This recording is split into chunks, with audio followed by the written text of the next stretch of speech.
So from your handout, going to be looking at Romans chapters 11 and 12 tonight. And the first question deals with mainly what Paul's going to be talking about here in chapter 11, but kind of the main theme of it. And of course, we like to start with a question, first of all, to wake everybody up. Because I know if you're like me on Wednesday night, you're probably dragging anyway, but the older I get, the more true that becomes too. But the question on number one on your handout is, can a bad situation ever bring good results? Okay, some people are shaking. Okay, a lot of people are shaking their head. Yes, so explain that to me. What do we mean by that? Or give me a scenario. Somebody gets in an accident, go to the hospital, and they discover that they have other health issues, like heart, that would have killed them if they had not. Okay, so that's a good example. Any other examples that come to mind? Take a deeper look inside. If something didn't go right, you have to take a look at your motive for the first place and improve it all. Yeah. So you don't win, or you don't come out on top, so you reevaluate. Yeah, that could lead to something good, couldn't it? I was thinking about some different scenarios, and one of the things that popped into my mind was, a house fire. What if a family loses their entire house, burns up in a fire? A lot of times in those situations, people will show up, show their care and concern for them, give to them. Gives an opportunity for good to shine, doesn't it? From out of a bad situation. That's true with a lot of things, tragedies, put down here sickness, disease, death. There can be good things that come from bad situations. And the reason, of course, I asked that is because that's what Paul's going to talk about here in chapter 11. And if you were with us last week, you might remember, you might not, that I kind of pointed out, beginning chapters 9 through 11 here in Romans are kind of what some people might consider an interlude or a break from what Paul was writing about in the first part of that chapter, kind of stopping and trying to explain the Jews' role in God's plan to save mankind. And last week, I wish we could have done all three of these chapters together, because it probably would have made a lot more sense, maybe not say a lot, but more sense than it did just looking at it last week. But if you remember last week, we looked in chapters 9 and 10, we read and we studied about how God is free to choose and to use whoever He wills. And just because God chooses to use somebody doesn't mean He owes them anything, right? Doesn't mean that He owes them salvation. Doesn't mean that they're automatically going to go to heaven. And can you think of one example that was used in those chapters where we can clearly say God used somebody and we're positive He didn't go to heaven? Maybe I shouldn't say positive, but I should say 99.9% sure. Who was the illustration or the person that he mentioned?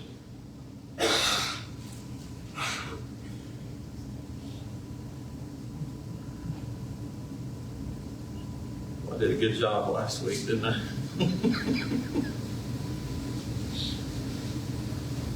How about Pharaoh? Does that ring a bell?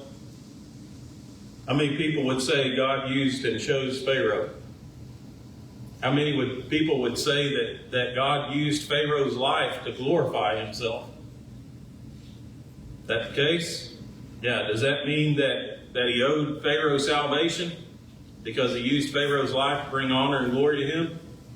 No, we know that's clearly not the idea. And so that's kind of what Paul's talking about here in Romans chapters 9 through 11. Did God use the Jewish nation? Did He choose them? Did He use them to glorify Him and accomplish His will? Absolutely. Did it mean that He owed them salvation? Did it mean that they had an automatic ticket into heaven just because they were the descendants of Abraham? No, that's not the case. And so that's what Paul's discussing here, especially in chapter 11. How is it the case that God can use this nation in a way that glorifies him, but yet they're not going to be saved in the end. That was the real question that he was addressing here, I think, in these 3 chapters. So, question number 2 on your handout deals with the first, or I guess the first few questions here deal with the first 10 verses in chapter 11. But how did Paul answer those who believed that God had completely rejected the Jews? Yeah, Paul said it's not the case that, God just completely rejected this nation or these people. Doesn't mean if you're a descendant of Abraham you can't be saved. It doesn't mean if you're a Jew that you can't go to heaven. But it does mean, well, I guess we'll talk about that a little later on. Paul used himself as an example because he said, I'm a Jew, right? I'm a descendant of Abraham. I'm of the tribe of Benjamin. And yet I'm a child of God. I'm part of God's people, and I'm saved, and I'm going to heaven. And so it doesn't mean that just because you're a Jew, you're automatically going to go to heaven, or just because you're a Jew, you're automatically not going to go to heaven. That's not really the point that Paul's trying to emphasize in these chapters. It brings up this question, and I'm going to just kind of go over it briefly. We'll talk about it some more as we go on.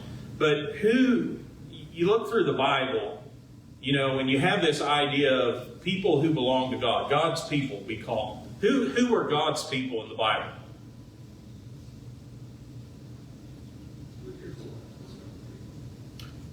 Okay, but was that the only people that were ever God's people when you read through the Bible? Okay, and what made Abraham a person of God? Yeah, it's always been the case. When you go through the Bible, it's always been the case that God's people are the people who believed and obeyed God. Those are the ones who belong to God. They were the ones that were His children. Never had to do anything with, were you a physical descendant of this guy? Okay, well, you're a child of God then, or you're a person of God. And that's the point, really, that Paul's trying to drive home. Just because God chose the Israelite nation and just because He used them doesn't mean that they were a child of God. Doesn't mean that they were automatically going to go to heaven. But it's always been the case that God's people have been those who believe God and who obey God. And even when you go back into chapter 2, you read verses, 27 and 28 or 28 and 29, where Paul says, he is not a Jew who is a Jew outwardly. What was he talking about there? Were there Jews who were Jews outwardly? Yeah. Were they the people of God? Well, God chose them, didn't He? God used them just like He chose and used Pharaoh. But it didn't mean that they were God's people in the sense that they were automatically saved, that they were automatically going to go to heaven. And so again, that's kind of the main point that he's trying to use here, or to point out here.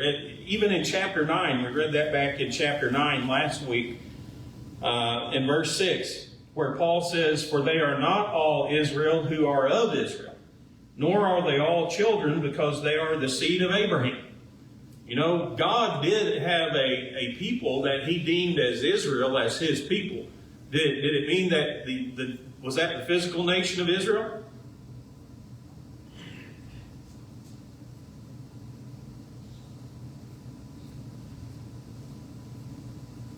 Was it the children of Abraham? Physically speaking. Physically, yes. Physically. God chose them. He used them, didn't He? Did He use those particular nation and that line of descent? Yeah. But, again, they're not all of Israel who are of Israel. Or they're not all Israel who are of Israel. And basically what Paul's saying is, they're not all God's people who are the physical nation of Israel. They're not all of God's people who are the children of Abraham. And so again, he's drawing that distinction between God using somebody and God saving somebody. There's a great difference between the two. So question number 3 is this. We read about the elect in verse 7. Who are the elect? Christians. Yeah, what does the word elect mean? Got any idea? Chosen? Yeah, it literally means to choose or to pick out of. And so it's this idea that God has chosen or God has picked out of humanity certain people. You know, I've often said that this is a case with a lot of things that are taught within the religious world today. You know, it is the idea of predestination and election biblical. Yes. Yes. It's taught in the Bible, isn't it? The question that we have to ask is it unconditional election? Is it unconditional predestination? No, that idea is never taught in the Bible. But it is the case that God did pick out and God did select out of humanity that some were going to be saved and some were going to be lost. Now, who did God choose or who did God elect to salvation? Those who follow in Him, who have faith in Him. Yeah, those who believe and obey, right? God's people. Those were the people who were going to be saved. Who was going to be lost? Yeah, those who didn't believe and those who disobeyed. And God predetermined that before the world was ever made, for humanity was ever formed. He elected certain people were going to be saved and certain people were going to be lost. It wasn't unconditional. You know, it was based upon, again, the belief and the obedience to God. And so he talks about the elect, the act of choosing. And then the second part of that question 3, is what had Israel done to try to obtain righteousness in God's sight? How did they try to be righteous in God's sight?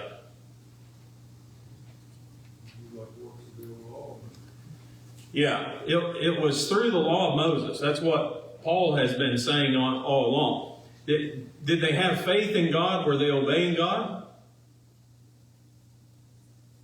What did God tell them about the law of Moses?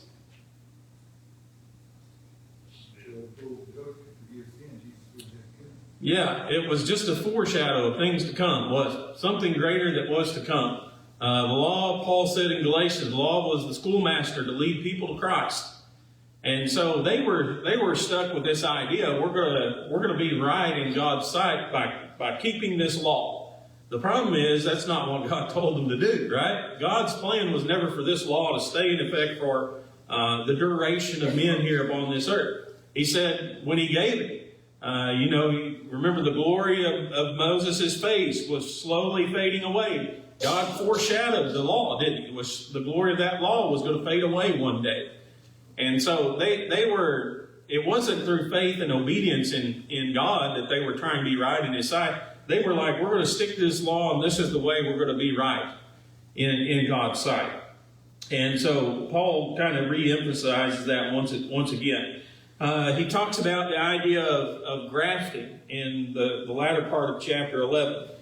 This is kind of interesting discussion here, and I don't know, you might have questions, you might not, but some people in the religious world, there's kind of a big question over whether there's ever going to be, or whether sometime in the future of the earth there's going to be like this, mass turning of Jewish people to the gospel.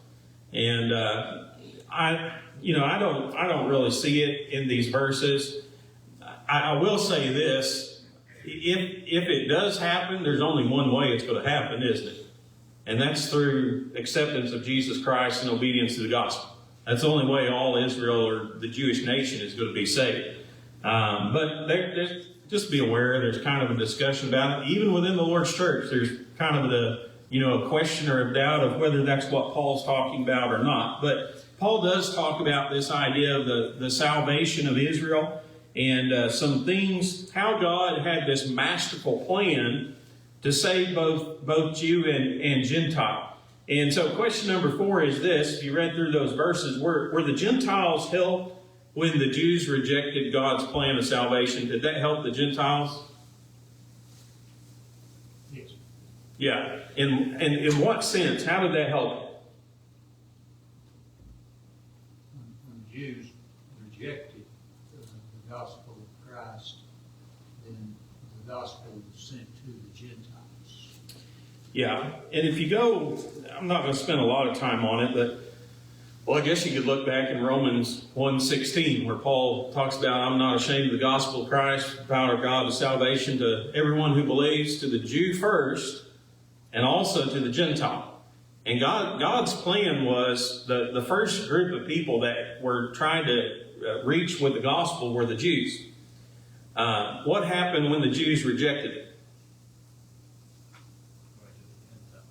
Yeah, he went to he sent them to the Gentiles. And kind of interesting, if you'll study through the book of Acts, you're probably aware of a lot of these, but I'll just mention a couple of them here. Acts chapter 13 and about start here in verse 44. But notice how the Gentiles were helped when the Jews rejected God's plan. It says, on the next Sabbath, almost the whole city came together to hear the word of God.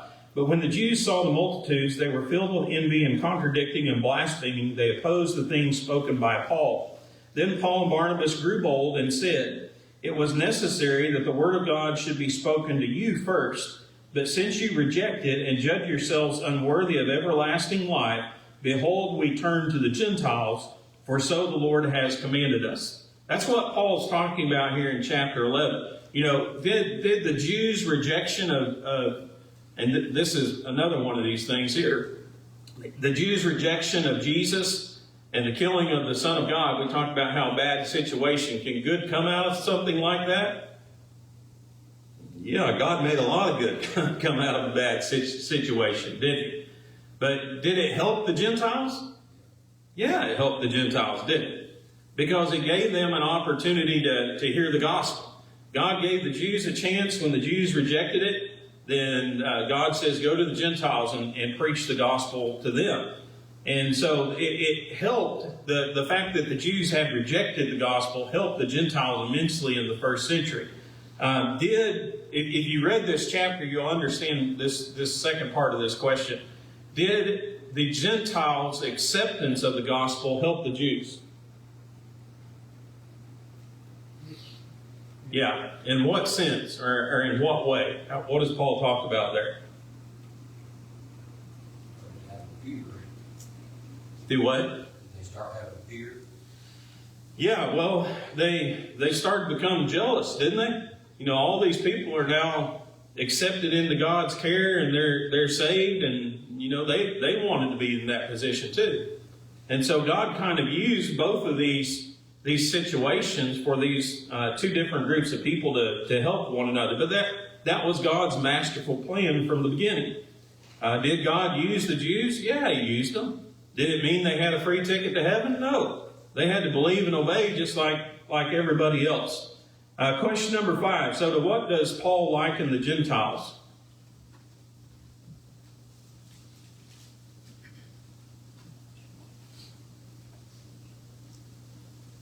Well, they were grafted in branches as opposed to the natural branches.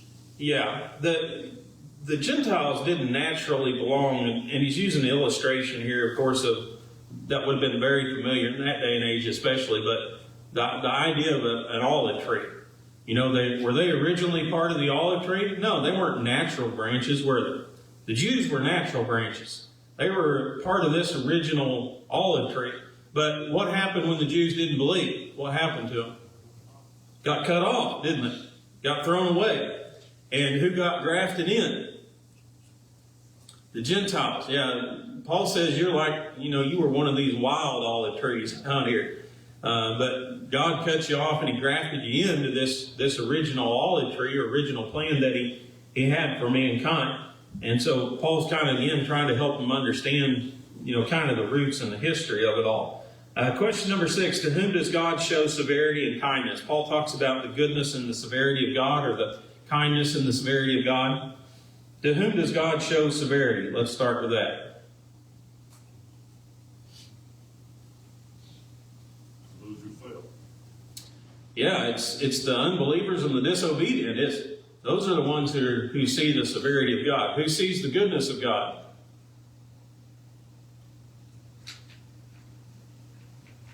The faithful, the ones that do accept.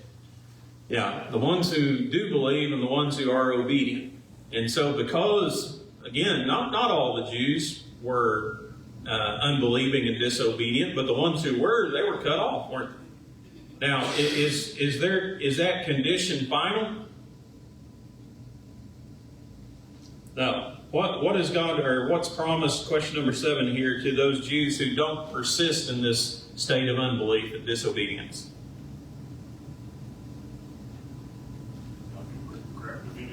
That's right. God can attach them right back to the olive tree again, can't they? So they can regain their position. So, again, Paul's discussing the state of Israel mainly. Is it the case that all Israel is lost? Not all Israel. There were still some branches that were attached to that tree. Had some of them been cut off? Yeah. Did that mean that there was no hope for them? No. They still had the hope, but they had to change, didn't they? They had to obey and believe if they were going to be grafted back in. So their state wasn't one, as long as they were alive, their state wasn't one that was written in stone. It was something that could change. Question number 8, kind of go to the next section here. What promise has God made to Israel? What do you read about there in those verses?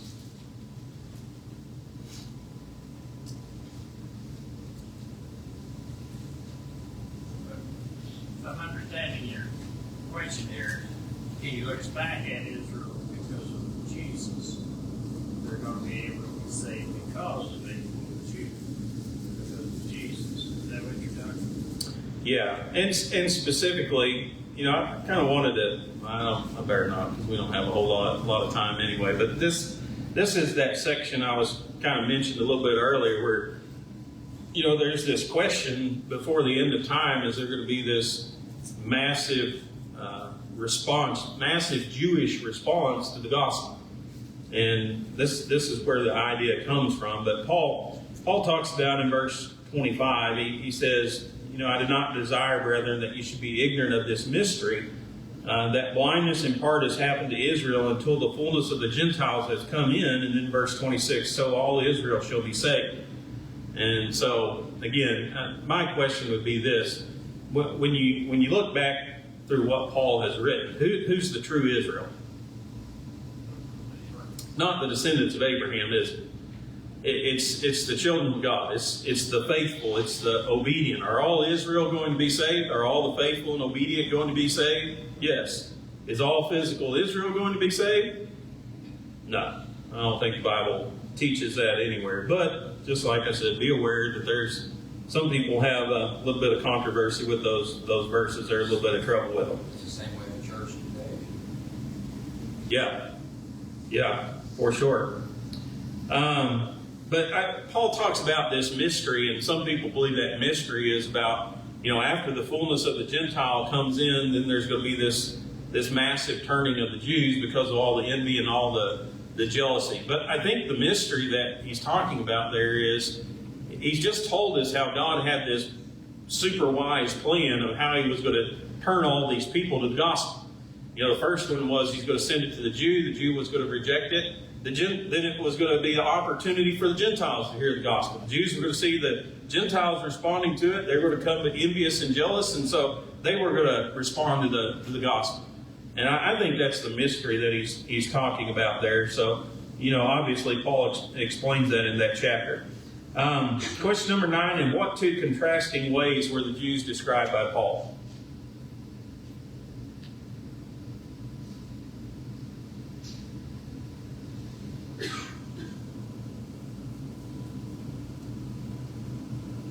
Because they went away, the Gentiles have got the opportunity in verse 28 because that they were brought in. Yeah, and he talks about them, there in verse 28, first of all as enemies, but also as being beloved. There was a sense in which, when you talk about the nation of Israel, and we're talking about the physical nation right now, but there was hostility between them and God, wasn't there? True or false? It was what? Hostility? Yeah, and what was that based upon? Why were they the enemies of God? And that's based upon the rejection of the gospel and the fact that they killed God's son. They were enemies, but they were also beloved by God in the sense that God used them to accomplish some great things, didn't he?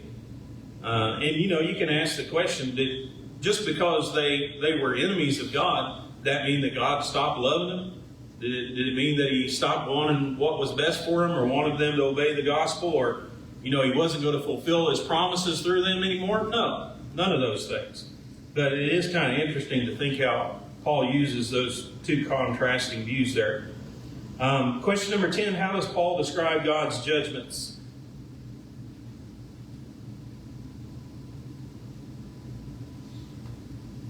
They're above our wisdom, our ability to understand. Yeah, they're unsearchable, aren't they? When you start talking about the wisdom of God, and you look back from the beginning of time, this plan that God had to save mankind, can you even begin to comprehend all the things that are involved in that? I mean, it's amazing, isn't it? And there's no way that we as humans could ever think on the level that God thinks. That's what Paul's really talking about here. And one of the things that was discussed by Paul, throughout this chapter is God's sovereignty, the fact that he's in control, he's reigning over everyone and everything, and he can do whatever he wants to do. And we really don't have any say in the matter, do we? I mean, what right do we have to say, that's not the way it should be? I think this way is better. Or what right do we have to question God's plan and say, I don't think that was a very good plan? Or maybe you could have tweaked it here or there and come up with something a little bit better, a little bit different. The bottom line is, we don't teach God, God teaches us. And so that's what Paul's kind of talking about here. The Jews and God's plan, I don't have any right to stand in front of God and start asking him questions about, why'd you do this? And why'd you use him? Why'd you not use him? Why didn't you use another nation? No, God teaches me, I don't teach God. So that's the bottom line of it. Chapter 12, you have the transition back to the idea Paul's been talking about before we started in chapter 9 there, about the idea of being righteous in Christ, about the idea of freedom and all the blessings that we have as Christians. And based upon that idea, what's the most reasonable response to the great mercy that God has shown to us? What did Paul talk about there in those first two verses in chapter 12? Present our bodies as a living sacrifice. Yeah, the reasonable thing to do is to give your body and your heart and your mind to God, and to offer it up, to sacrifice it to Him. That's the reasonable response based upon the mercy that God has shown to us. Question 12, how should we as Christians think about ourselves? Maybe we should say, how should we not think about ourselves? Or highly than we don't. Yeah, too highly, right? You think we succeed or we fail in that area? I'd say we probably fail more than we succeed. Humility is one of those things as a Christian. The tendency for all humans is for us to think too highly of ourselves. We think too highly of whatever talents or abilities we have. We think too highly of probably how much or how important we are and how much we do. And it's just kind of human tendency. But when you think that way, you become conceited, you become proud, you become arrogant. Paul warned the Gentiles about that back in chapter 11. Don't get too cocky now because you're grafted in this branch and the Jews are in this tree and the Jews have been cut off. Don't think you're better than they are, because they can get right back in. They can be in the same position you are. 13, what facts should keep a person from feeling superior to other Christians? What illustration does Paul use there? The human body's different parts. Yeah, we're all a body, aren't we? And when you look at your body, you got all these different parts and all these different joints. And which one do you not need? Which one's the most important? I need them all. I don't want to give up any of them. Do you? The body of Christ is the same way. We're a part of it, aren't we? We all have our role. We have our talents. We have our abilities. But it takes everybody working together. And that's what makes the body unique. And every member and every joint needs what the other one can give. He ends chapter 12 there with the idea of sincere love. What does sincere love hate? Question 14. Evil. Yeah. And what is, you read through some of those verses. What is genuine or sincere love like? What are some of the qualities or characteristics that Paul lists through there?